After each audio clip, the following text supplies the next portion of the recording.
Status چمکانے کے بعد ہم عمرہ کرنے جا رہے ہیں, 10-20 ہزار کی دیگیں اتارتے کہ ہم عمرہ کرنے جا رہے ہیں, ہمارے پہ احسان کر رہے ہیں. اس کے بعد وہاں عمرہ کرنے جاتے ہیں, عمرہ کرنے میں انٹرسٹ نہیں ہوتا, خانہ کعبہ کی سیلفیاں دکھا رہے ہیں. ارے خانہ کعبہ کو دیکھ کے تو لوگوں کا دل پسیج جاتا ہے, اللہ یاد آ جاتا ہے, اپنے گناہ اپنی کوتاہیاں یاد آ جاتی ہے, لیکن ان کو سیلفی یاد آتی ہے اپنے عزیزوں اپنے اقارب کو جلانے کے لیے, اپنے رشتہ داروں کو جلانے کے لیے. وہاں دسترخوان لگا کر جو عمرہ 60-70 ہزار کا اس کو 1.5 لاکھ کا کر دیتے ہیں اور آ جاتے ہیں. کیوں بھائی؟ رسول پاک سے تو بڑے تم نہیں ہو کیا؟ میرے رسول پیغمبر آف اسلام نے کتنے عمرے کرے تھے؟ ہے اس کا جواب. انہوں نے کتنے حج کرے تھے؟ ہے اس کا کوئی جواب. انہوں نے ایک حج کرا تھا, اس سے زیادہ کوئی حج نہیں کرا تھا. اور آپ لوگ حج لپیٹ رہے ہیں, آپ کے پڑوس میں, آپ کے خاندان میں, آپ کے بہن, آپ کے بھائی بھوکے مر رہے ہیں, لیکن نہیں, آپ اپنے تھوند لمبی کر رہے ہیں, آپ جا کر اللہ تعالیٰ پر احسان کر رہے ہیں, عمرے کر آ رہے ہیں. تو جس طرح کی نیت ہوتی ہے اسی طرح کی نماز ہوتی ہے. جب ہندوستان کے مسلمانوں نے اللہ سے ڈرنا چھوڑ دیا, اس کے علاوہ وہ سب سے ڈرتے ہیں, امت شاہ سے ڈرتے ہیں, تو یوگی سے ڈرتے ہیں, تو مودی سے ڈرتے ہیں, وہ تمام لوگوں سے ڈرتے ہیں سوائے خدا کے ڈرنے سے. تو پھر اس طرح کے حالات ہوں گے. اور یہ کلام پاک میں مینشن ہے, جب آپ اپنے دین سے غافل ہو جائیں, جب آپ اپنے عملیات میں کٹوتی کرنا شروع کر دیں, جب آپ انصاف نہ کریں, تو اللہ تعالیٰ آپ کے اوپر ظالم اور جابر حکمراں کو مسلط کرتا ہے. یہ کلام پاک میں مینشن ہے. اور وہی دور چل رہا ہے, ایک دوسرے کا ساتھ دینے کو تیار نہیں ہے, ایک دوسرے پہ تانم تانی چل رہی ہے, اس کو مار, اس کو مار, اس کی دولت قبضہ, اس کی دولت قبضہ.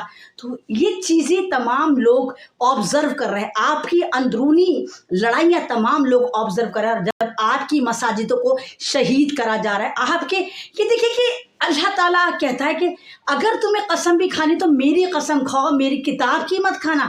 کلام پاک کو اتنا ویلیو دی گئی ہے, اتنا, اور اسی کلام پاک کو بہار میں 5000 سے زائد کلام پاک کو چلا دیا جاتا ہے, لیکن کسی کے کان پہ جو نہیں رینگتی, کسی کو افسوس نہیں ہوتا. تباہیاں تو آئیں گی, بربادیاں تو آئیں گی, لیکن میرے خدا کی طرف سے آئیں گی, کیونکہ اس نے اپنے قرآن کا بھی وعدہ کرا, اس نے اپنی مسجد کا بھی وعدہ کرا. بے شک تم لوگ غافل ہو جاؤ, جانور بن جاؤ, اور تم بالکل دھیان نہ دو, تم صرف اپنا کرو, شیخ اپنی دیکھ کرو. لیکن اللہ تعالیٰ سب دیکھ رہا ہے کہ اس وقت یہاں پر کیا ہو رہا ہے. کیا ہم لوگوں کو نہیں جاگنا چاہیے؟ کیا ہم لوگوں کو آواز نہیں اٹھانا چاہیے؟ کیا ہم اپنی مسجدوں میں تالا لگا دیں؟ ہم اگلی مسجد کا انتظار کریں کہ کون سی مسجد کو کیجریوال توڑے گا, کون سی مسجد کو یہ سنگھٹن توڑے گی, کون سی مسجد کو سینٹر توڑے گی, کون سی مندر کو اسٹیٹ گورنمنٹ توڑے گی؟ آپ کے سامنے بہار کی مثال, آپ کے سامنے بنگال کی مثال, آپ کے سامنے ہریانہ کی مثال, آپ کے سامنے راجستھان کی مثال, آپ کے سامنے دلی کی مثال, لیکن تب ہے آپ کے اوپر, آپ کی غیرت جاگنے کو تیار نہیں. آپ کے بیٹوں کی پکڑ کر موب لنچنگ کر دی جاتی ہے, آپ کی بیٹیوں کو ہنی ٹریپ کرا جا رہا ہے باقاعدہ کھلم کھلا. وہ جہادی چینل والا جو ہے, آپ یہ دیکھیں کس طرح وہ کہہ رہا ہے کہ ہم 40 لاکھ مسلمان لڑکیوں کو ہندو کریں گے. سدرشن چینل کا وہ بھگوا گینڈا کہہ رہا ہے, لیکن آپ کی غیرت نہیں جاگ رہی. آپ اپنی لڑکیوں کو موبائل پکڑا دیتے ہیں, جا رہی ہیں ٹام جینس پہن کے, بال ڈائی کر کے, تو لینس لگا کے, تو پلکے لگا کے, اور اماں ان کی ایکسپائری ڈیٹ جو ہوتی ہے وہ ڈھکی چھپی چادر اوڑھ کر جا رہی ہے. ارے تمہیں کون دیکھ رہا ہے؟ تمہاری بیٹیوں کو دیکھ رہا ہے, جو پوری کھلی دکان بن کر جا رہی ہے, پورے کھلا ایگزیبیشن ہال بن کر جا رہی ہیں, جن پر لوگ نظر خراب کرتے ہیں.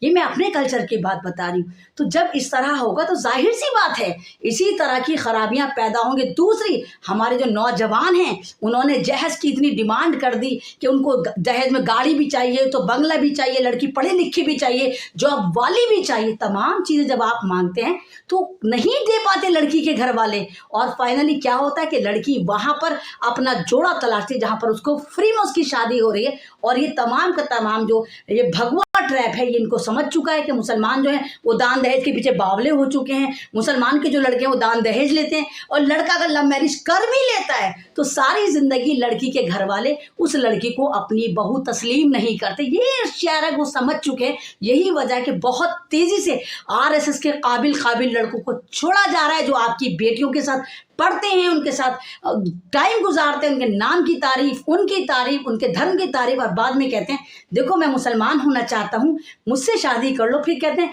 بھائی جب تمہارے دین میں مجھے کوئی پرابلم نہیں تو میرے دھرم میں تمہیں کیا پرابلم ہے, آؤ تم میرے دھرم میں آ جاؤ.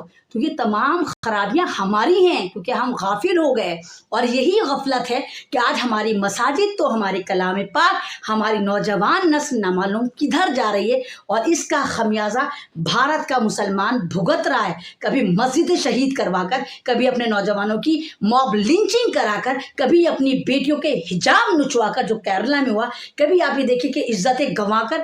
تو یہ کب تک چلے گا؟ جاگو مومنو جاگو اور دیکھو کہ تمہارے ساتھ کیا ہو رہا ہے. خدارا سمپلسٹی کی طرف آؤ, خدارا دین کی طرف آؤ, خدارا چھوڑ ڈالو یہ تمام لغویات, چھوڑ ڈالو یہ زندگی جو تمہیں غفلت کی طرف, جہنم کی طرف لے کر جاتی ہے. اللہ کی طرف سیدھا راستہ جاتا ہے جو سادگی پر منحصر ہے. اگر آپ کے پاس ایک روٹی اور آپ کے پاس کوئی بھوکا آ جائے تو وہ روٹی آپ اس کو دے دیے, کیونکہ رزق کا وعدہ اللہ نے کرا ہے. اللہ آپ کو کہیں نہ کہیں سے آپ کو رزق عطا کرے گا.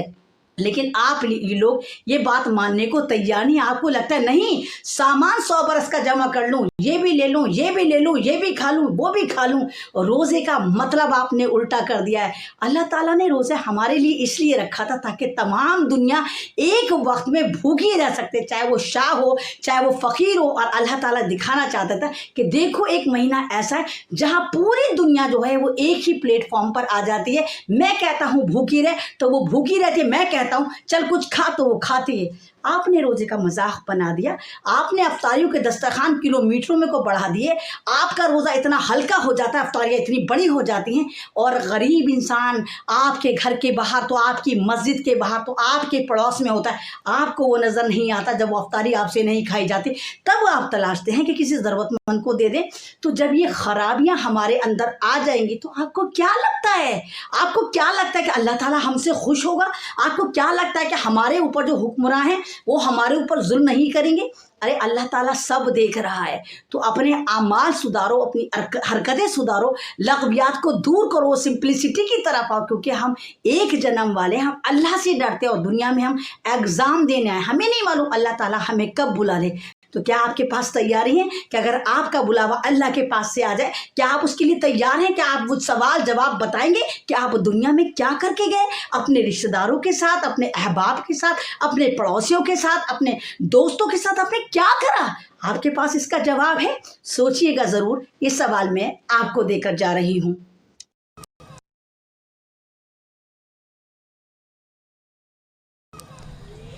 دنیا کی ہر چھوٹی بڑی خبر دیکھنے کے لیے سستا میڈیا کو سبسکرائب کریں اور ساتھ میں بیل آئیکن کو دبائیں تاکہ لیٹسٹ ویڈیو سب سے پہلے آپ تک پہنچے.